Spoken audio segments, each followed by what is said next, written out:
शांति। 27 जुलाई 2021 बाबा के आज के महावाक्य हैं। बाबा समझाते, मीठे बच्चे, योग बल से ही आत्मा की कट निकलेगी, इसलिए योग में कभी भी गफलत नहीं करो। तो बाबा कहते हैं योग के सब्जेक्ट को कभी ढीला नहीं छोड़ें, इसमें गफलत नहीं करें। हमारे पास समय नहीं है, बैठ नहीं सकते हैं, बहुत बिजी हैं, कुछ भी बहाना हम नहीं दें इसमें, क्योंकि बाबा कहते हैं योग बल से ही आत्मा की कट निकलेगी। तो योग भी हमारा बलपूर्वक हो, पावरफुल हो, तब आत्मा पावन, प्योर, पवित्र बनेगी। प्रश्न है, बाप ने बच्चों को बेहद का वर्षा लेने की कौन सी युक्ति बताई जिसमें माया चारों तरफ विघ्न डालती है?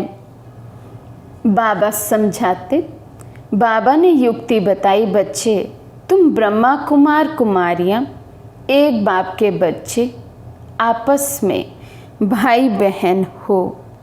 तुम कभी क्रिमिनल असॉल्ट नहीं कर सकते, भाई बहन विकार में नहीं जा सकते। तुम्हें शिव बाबा की मत पर चलकर बेहद का वर्षा लेना है, परंतु माया कम नहीं है, चारों तरफ इसमें ही विघ्न डालती रहती है। हम भाई बहन हैं, एक बाप से वर्षा लेते हैं, ये भूल जाते हैं। गीत है, तुम्हें पाके हमने जहाँ पा लिया है। ओम शांति। गीत का एक अक्षर ही काफ़ी है। बच्चे जानते हैं बेहद के बाप से बेहद का वर्षा मिलता है और कल्प कल्प मिलता है। ये भी बच्चे जानते हैं कि बेहद का वर्षा बरोबर भारत को मिला था, अब वे नहीं हैं, फिर से मिल रहा है। देखते हो अभी तो स्वर्ग का वर्षा नहीं है, रावण द्वारा नरक का श्राप मिल रहा है। श्राप से मनुष्य दुखी होते हैं, वर अर्थात वर्षे से सुखी होते हैं। अब ब्राह्मण बच्चे जानते हैं वे है बेहद का निराकार बाप और प्रजापिता ब्रह्मा हैं बेहद का साकार बाप। बेहद के साकार बाप प्रजापिता ब्रह्मा बिगर कोई होते नहीं। एक है हद का साकार बाप, जिसे लौकिक पिता कहते हैं। बाबा कहते हैं लेकिन साकार में भी बेहद का पिता सिवाय एक ब्रह्मा बाबा के और कोई हो नहीं सकते हैं। भल गांधी को बापूजी भी कहते थे, परंतु कायदे से सारे मनुष्य सृष्टि का तो वे बापूजी हो ना सके। सारी निराकारी वर्ल्ड का बापूजी है शिव। अभी तुम बच्चे जानते हो हम शिव बाबा के बने हैं। शिव बाबा ने आकर हमको अपना बनाया है वर्षा देने लिए। मधुबन आते हैं किस लिए? शिव बाबा से मिलने के लिए, परंतु वे निराकार हैं। सिर्फ शिव बाबा कहने से समझेंगे नहीं, इसलिए कहा जाता है बाप दादा। शिव बाबा और ब्रह्मा दादा, दादे का नाम अलग है, बाप का नाम अलग है। वे निराकार सबका बाप भी है, सबका दादा भी है। सब बच्चों को बाप दादा से वर्षा मिलता है ज़रूर। बेहद के बाप से सबको वर्षा मिलता है। वे बाप ही सबका दुख हरता, सुख करता है। सतयुग में कोई भी मनुष्य दुखी हो ना सके। नाम है स्वर्ग। वे हैं हेवन स्थापन करने वाला गॉड फादर। भारत सबसे पुराना है तो ज़रूर सबसे नया था, तब तो अभी सबसे पुराना हुआ है। बाबा कहते ज़रूर भारत सबसे पहले होगा, पहले नया था, सबसे पुराना है, अभी फिर पुराना हुआ। सतयुग कलयुग भारत को ही कहा जाता है। बरोबर भारत स्वर्ग था। ये लक्ष्मी नारायण राज्य करते थे, ये बुद्धि में है। अभी तुम लक्ष्मी नारायण के मंदिर में जाएंगे तो झट बुद्धि में आएगा कि इन्हों को ये वर्षा कैसे मिला, ये पूज्य कैसे बने, कब राज्य किया, किस द्वारा राज्य पाया, ये सारा बुद्धि में आएगा। आगे लक्ष्मी नारायण के मंदिर में जाते थे, माला फेरते थे, ऑक्यूपेशन का कुछ भी पता नहीं था। बाबा कहते पहले जब बाबा के नहीं बने थे तो मंदिर आदि में जाते, लक्ष्मी नारायण को देखते भी, लेकिन ये पता नहीं चलता था कि ये लक्ष्मी नारायण बने कैसे। अभी सिर्फ तुम्हारी बुद्धि में है, सो भी नंबरवार। बाबा कहते अब तुम जानते हो, तुम्हारी बुद्धि में है कि ये लक्ष्मी नारायण कैसे ऐसे लक्ष्मी नारायण बने, लेकिन बाबा कहते तुम में से भी नंबरवार हैं जिनकी बुद्धि में ये बातें हैं। तुम अभी ये लक्ष्मी नारायण के मंदिर में जाकर खड़े होंगे तो हर्षित होंगे। बुद्धि में है इन्होंने ये प्रारब्ध कैसे पाई थी, संगम युग पर ही पाई, क्योंकि संगम पर ही पुरानी दुनिया बदलने वाली है। संगम पर ही बाप ने आकर राजयोग सिखाया था। ये भी जानते हो बहुत जन्मों के अंत के जन्म में बरोबर ये ब्रह्मा था। ब्रह्मा द्वारा विष्णुपुरी की स्थापना होती है। ये लक्ष्मी नारायण ही अगले जन्म में बरोबर ब्रह्मा सरस्वती थे। ब्रह्मा के साथ ब्राह्मण ब्राह्मणियाँ भी होंगे। सतयुग में लक्ष्मी नारायण की राजधानी थी ना, ज़रूर प्रजापिता भी होगा। तुम जानते हो हम पुरुषार्थ कर रहे हैं। जिन्होंने कल्प पहले पुरुषार्थ किया है वे हम साक्षी हो देखते हैं। एक होता है राजाई घराना, दूसरा होता है प्रजा घराना। उसमें भी कोई बहुत साहूकार होते हैं, कोई कम। राजाओं में भी बहुत साहूकार, कोई कम साहूकार होते हैं। तुम लक्ष्मी नारायण के मंदिर में किसी को भी समझा सकते हो कि इन्होंने ये राज्य कैसे पाया। अब फिर से वही अपना राज्य भाग्य ले रहे हैं, राजधानी स्थापन हो रही है। कितना सहज है। अम्बा कौन है ये भी नहीं जानते। तुम कहेंगे ये तो जगत अम्बा है। कल्प पहले भी जगत अम्बा जगत पिता थे, उन्हों के बच्चे हम थे। संगम पर बाबा राजयोग सिखा रहे हैं। जगत अम्बा के बच्चे भी ढेर हैं, परंतु इतने सभी को तो बिठा नहीं सकते। बाबा कहते बच्चे तो ढेर है लेकिन सबको तो बिठा नहीं सकते ना यहाँ पर। तो अभी तुमको ज्ञान का तीसरा नेत्र मिला है। बाप ज्ञान का सागर है तो ज़रूर बच्चों को ज्ञान ही देंगे। उनको ना मनुष्य ना देवता कहा जाता है, उनको परमात्मा ही कहा जाता है। तुम कोई के भी मंदिर में जाओ तो उनकी बायोग्राफी बता सकते हो। राम के लिए भी तुम समझा सकते हो। चंद्रवंशी घराना अभी स्थापन हो रहा है, तो आज बाबा भगत आत्माओं की कैसे सेवा करनी है, कैसे सभी मंदिरों आदि में जाकर हम सबके लिए समझा सकते हैं। लक्ष्मी नारायण ने ये पद कैसे पाया, शिव बाबा को भगवान कह सकते हैं, ना देवता कह सकते, ना मनुष्य कह सकते।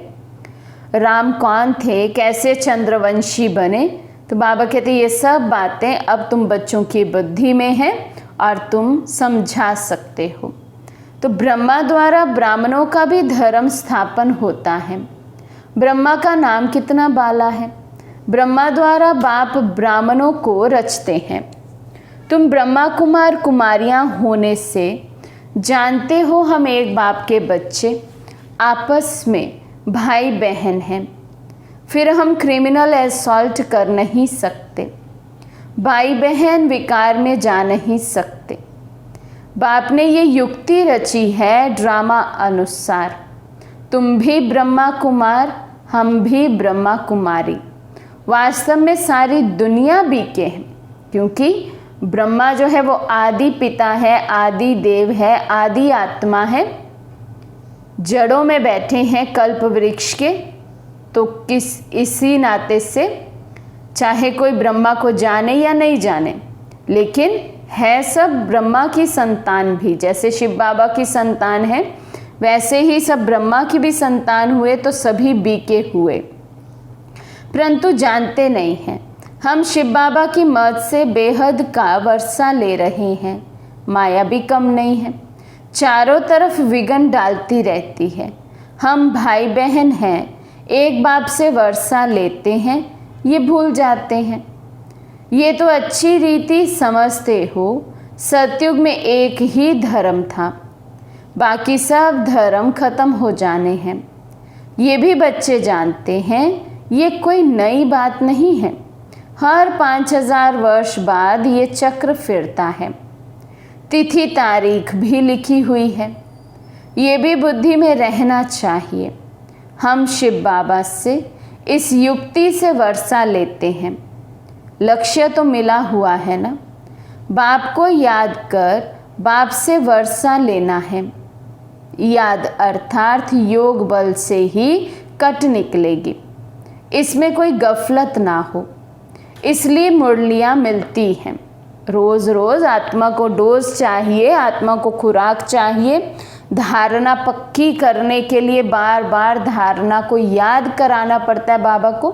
बाबा कैसे कहते इसीलिए रोज़ मुरली मिलती है। निश्चय बुद्धि पक्का है तो भल कहाँ भी चला जाए। समझो मुरली नहीं मिलती तो भी बुद्धि में तो है ना हम बाबा का बन गए। बाबा ने समझाया है तुम्हारी आत्मा तमो प्रधान बनी है। अब तुम बाप को याद करो तो तमो प्रधान से सतो प्रधान बनेंगे। ये महामंत्र एक बाप ही बतलाते हैं और कोई बतला न सके। बाबा को याद करना है, याद करने से ही तमो प्रधान आत्मा सतो प्रधान बनेगी। बाबा कहते ये महामंत्र बाप ही आकर देते हैं। बाप ही कहते हैं मीठे मीठे बच्चे, याद के बल से ही तुमको तमो प्रधान से सतो प्रधान बनना है। ये अक्षर है परंतु किसी की बुद्धि में नहीं आता। अब तुम समझते हो बरोबर कल्प पहले भी बाबा ने ये अक्षर कहा था कि देह के सब धर्मों को छोड़ अपने को आत्मा समझो। ये सब देह के धर्म है ना, सबका बाप एक ही है। सब आत्माएं उस एक बाप को पुकारती हैं। पोप भी गॉड को याद करते हैं, कहते हैं ओ गॉड फादर रहम करो, इन मनुष्यों की क्रोधी बुद्धियों को पलटाओ तो ये आपस में लड़े नहीं। याद तो बाप को ही करेंगे ना, और कोई को याद नहीं करते। शिव बाबा को ही पुकारते हैं कि आकर पतितों को पावन बनाओ। पावन बनेंगे फिर तो इस छीछी रावण की दुनिया में रह नहीं सकेंगे। फिर ज़रूर नई दुनिया चाहिए। कलयुग से बदलकर सतयुग तो होगा ही ना, परंतु इतना भी नहीं समझते हैं। बाबा कहते पुकारते रहते हैं पतित पावन आओ, आकर हमें पावन बनाओ। लेकिन बाबा कहते पावन बनेंगे तो ये पतित दुनिया में रह नहीं सकेंगे, फिर तो दुनिया भी पावन चाहिए, तो दुनिया का भी परिवर्तन होगा। लेकिन बाबा कहते ये वे समझते नहीं हैं। एक डॉक्टर आया था, कहता था कलयुग तो कलयुग ही चलेगा। अरे सदैव कलयुग ही कैसे चलेगा? कलयुग तो कोई अच्छा है क्या? समझते थोड़ी हैं, सिर्फ भावना है, औरों को ले आते हैं। उनको तीर नहीं लगता और कोई आने वाले को तीर लग जाए तो भी कुछ ना कुछ दलाली मिल जाएगी। हम स्वर्ग में आ जाएंगे। बाप से थोड़ा भी आकर सुनते हैं तो भी स्वर्ग में ज़रूर चले जाएंगे। बाबा कहते भले खुद कुछ समझते नहीं, लेकिन यदि औरों को ले आते हैं और उनको तीर लग जाता, वे निश्चय बुद्धि बन जाते तो भी कुछ ना कुछ भाग्य अपना बना लेते हैं। बाबा कहते फिर भी हेवनली गॉड फादर के सामने आकर बैठे हैं। बाप समझाते मैं सबका बाप हूँ ना। कोई मानते नहीं कि शिव बाबा कैसे आएगा। अरे आत्मा आ सकती है तो मैं क्यों नहीं आऊँगा? आत्मा एक शरीर छोड़ दूसरे में जा सकती, तो मैं नहीं आ सकता हूँ? नहीं तो मैं कैसे आऊँ? पुकारते भी हैं, हे पतित पावन बाबा, आकर पतित से पावन बनाओ। बाप कहते हैं, मैं आता ही भारत में हूँ, कल्प कल्प के संगम पर एक ही बार आता हूँ। तुम जब 84 जन्म पूरे करते हो तो मैं आता हूँ। तुम बच्चों को निश्चय है, बाबा आया है फिर से वर्षा देने। बाप कहते हैं, मेरा धंधा ही ये है, पुरानी दुनिया को बदल नई दुनिया स्थापन करना। इसलिए गाया हुआ है, नई दुनिया की स्थापना, पुरानी दुनिया का विनाश। फिर तुम पालना करेंगे। रोशनी मिली है ना? काली का मंदिर देखेंगे तो समझेंगे ये झूठा चित्र है। काली बरोबर जगत अम्बा है, परंतु ऐसे भयानक रूप नहीं है। बंगाल में काली के आगे बलि चढ़ाते हैं, परंतु जानते कुछ नहीं। जगदम्बा के मंदिर में लाखों आते हैं, सदैव जैसे मेला ही है। छोटी सी मूर्ति रखी है ना, नाम रख दिया है जगत अम्बा। अब जगत अम्बा तो एक ही होनी चाहिए। सिंध में काली का मंदिर कैसा बनाया था? एक बार किले में बम फटा तो एक फकीर ने कहा कि काली माता गुस्से हुई है। बस उसने जाकर कहा, काली का मंदिर बना दिया। अब काली है कौन? कुछ भी नहीं जानते। तुमको अब नॉलेज मिली है। ऐसी कोई चीज़ नहीं जिसको तुम ना जानो। समझते हो बाबा से वर्षा ले रहे हैं तो पूरा पुरुषार्थ करना चाहिए। पहले नंबर का दुख तब शुरू होता है जब कुमार कुमारी शादी करते हैं। तुम्हें तो शादी करने का कभी ख्याल भी नहीं आना चाहिए। अब आप कहते हैं, ये रावण राज्य खत्म होना है। ये है विकारी ग्रस्त व्यवहार। देवी देवताओं के लिए गाते रहते हैं। ये किसी को पता नहीं कि इन देवताओं को निर्विकारी बनाने वाला कौन है। सतयुग है संपूर्ण निर्विकारी दुनिया।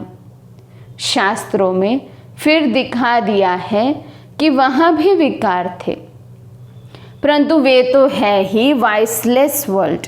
विकारी दुनिया और निर्विकारी दुनिया में कितना फर्क है, ये बातें और किसी की बुद्धि में नहीं हैं।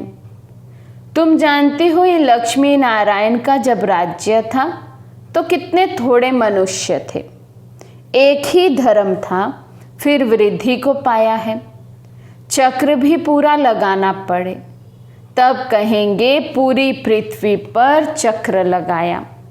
समुद्र का तो चक्र लगा ना सके। सतयुग में थोड़े हैं तो कितनी थोड़ी जमीन लेते हैं। अब मनुष्य सृष्टि की हद पूरी होनी है। ऊपर में थोड़ी आत्माएं जो हैं वे भी आती रहती हैं। मनुष्य बढ़ते ही रहते हैं। जब वहाँ से भी आत्माएं आना पूरी हो जाएंगी, तुम कर्मातीत अवस्था को पाएंगे। फिर आत्माओं को शरीर छोड़कर जाना है। उनका आना तुम्हारा जाना। परमधाम से सभी आत्माएं नीचे आ जाएंगी। जैसे ही नीचे आएंगी, यहाँ से बाबा कहते आत्माओं का वापस ऊपर जाना फिर शुरू हो जाएगा। तो पहले पहले हम आत्माएं ही जाती हैं। बाबा कहते थोड़े थोड़े आते रहते हैं। समझ की बात है ना। फिर ऊपर जाकर फिर कुछ ना कुछ आत्माएं, जो पहली पहली आत्माएं हैं 111 में आने वाली, बाबा कहते फिर वे आना शुरू हो जाती हैं। हम पहले पहले जाकर वहाँ रहेंगे। हमारे होते कोई रहना नहीं चाहिए। ये विस्तार की बातें हैं। बच्चों को फिर भी बाप कहते हैं, अच्छा अपने प्यारे बाबुल को याद करो। तुमको फ़ायदा है बाप को याद करने में। ये हिस्ट्री ज्योग्राफी तो मनुष्य बहुत पढ़ते हैं, बहुत दूर दूर जाते हैं, मून में भी जाते हैं। ये है साइंस का घमंड। अति में जाते हैं। मून में कुछ खड़ा थोड़ी है। तुम तो सूर्य चांद से भी पार हो जाते हो। ये नॉलेज तुम्हारी बुद्धि में अभी है। समझते हो ड्रामा प्लान अनुसार बाबा ये सब बतलाते हैं। बाप ही कहते हैं मैं तुमको पति से पावन बनाता हूँ। ये मेरा पाठ है। भक्ति मार्ग में भी ये हमारा पाठ है तो ड्रामा ना। जैसे तुम पाठधारी हो मैं भी पाठधारी हूँ।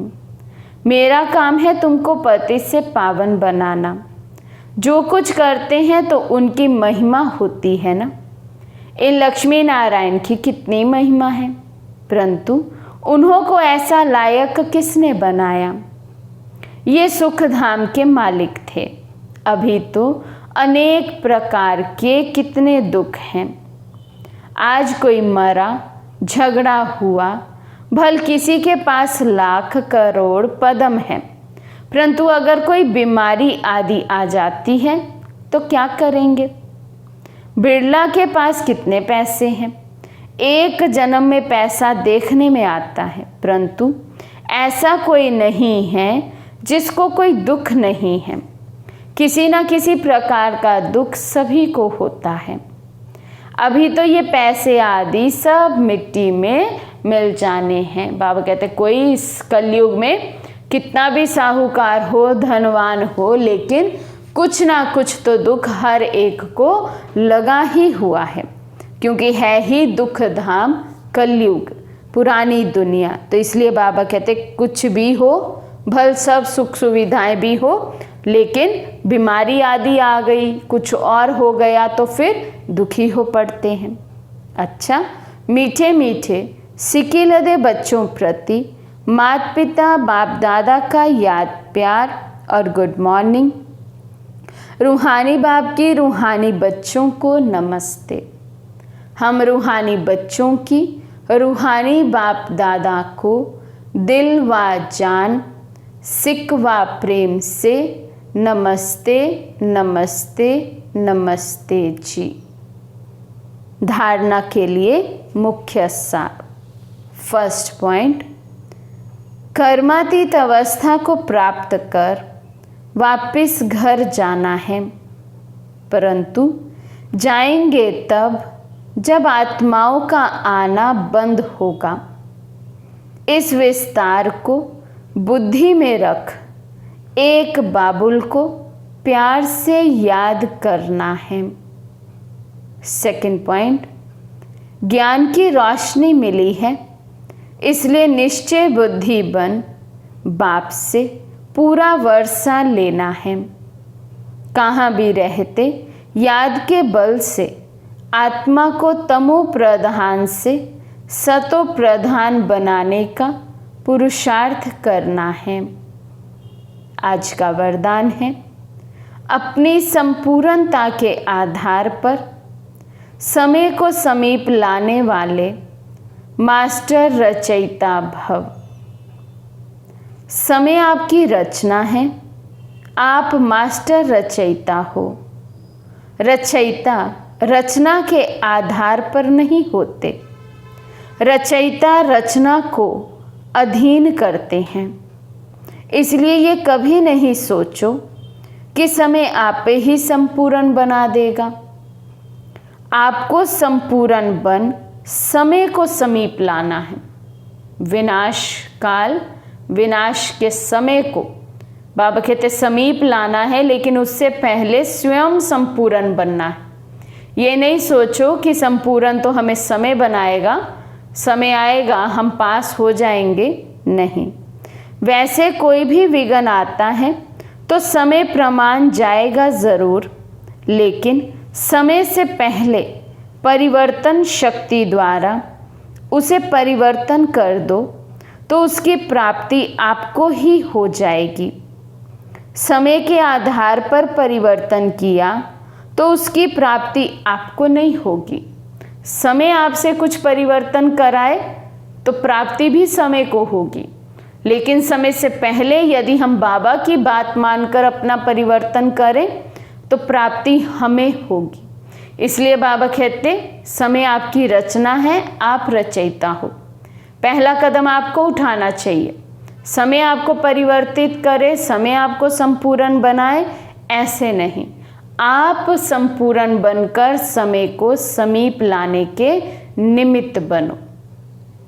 स्लोगन है, कर्म और योग का बैलेंस रखने वाले ही सच्चे कर्म योगी हैं। कर्म और योग का बैलेंस रखने वाले ही सच्चे कर्म योगी हैं। अच्छा, ओम शांति का